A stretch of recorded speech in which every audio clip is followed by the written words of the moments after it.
నల్గొండ జిల్లాకు మంత్రి కోమటిరెడ్డి వెంకటరెడ్డి చేసిందేమీ లేదన్న కేటీఆర్ కామెంట్స్ పై మంత్రి కోమటిరెడ్డి వెంకటరెడ్డి మండిపడ్డారు.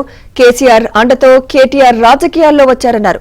పార్లమెంట్ ఎన్నికల్లో బీజేపీ బీఆర్ఎస్ కుమ్మక్కయ్యారని కోమటిరెడ్డి ఆరోపించారు.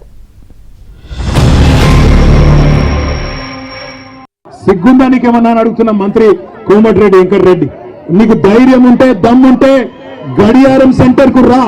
గడియారం సెంటర్ కు వచ్చి మా లెక్కన మీటింగ్ పెట్టి చెప్పు రైతులకు ఏం పీకింది నీ ప్రభుత్వం ఈ సంవత్సర కాలంలో చెప్పు. ఉత్తమ్ కుమార్ రెడ్డి, కోమటిరెడ్డి వెంకటరెడ్డి పెరిగిన ఆకారాలు మాత్రం బాగా పెరిగినాయి, అహంకారాలు బాగా పెరిగినాయి, కానీ పీకిందేమీ లేదు నల్లగొండకు. అందుకే నేను అంటున్నా, ఏం చేసిండు కేసీఆర్ నల్లగొండ కంటే చెప్పండి. వరి ధాన్యం ఉత్పత్తిలో తెలంగాణను దేశంలో నెంబర్ 1 చేస్తే నల్లగొండను రాష్ట్రంలో నెంబర్ 1 చేసిండు కేసీఆర్. కేటీఆర్ నువ్వు హరీష్ రావు కోమటిరెడ్డి వెంకటరెడ్డికి కాలి గోటికి సరిపోడు. నువ్వు ఆయన కేసీఆర్ అల్లుడని చెప్పి ఆయన లీడర్ అయ్యిండు, నువ్వేమో కేసీఆర్ కొడుకని లీడర్ అయ్యావు. మా ఆయన ఏం చేస్తాడు, వ్యవసాయం చేసుకుంటాడు. ఎట్లయినా నువ్వు 5 సార్లు ఎమ్మెల్యేకి ఒకసారి ఎంపీగా నువ్వు మనల్ని ఎందుకు పార్లమెంట్ ఎన్నికల్లో నా కాన్ఫిడెన్స్ నేను ఒక్క గంట కూడా ప్రచారం చేయలేదు. 60,000 మెజార్టీ వచ్చింది మా రఘువీరెడ్డికి.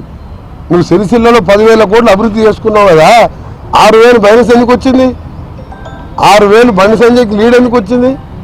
బీజేపీతో కుమ్మకైనా లేకపోతే ప్రజలు నిన్ను నీ ముఖం చూడలేక వేరే పార్టీకి ఓటేసినా?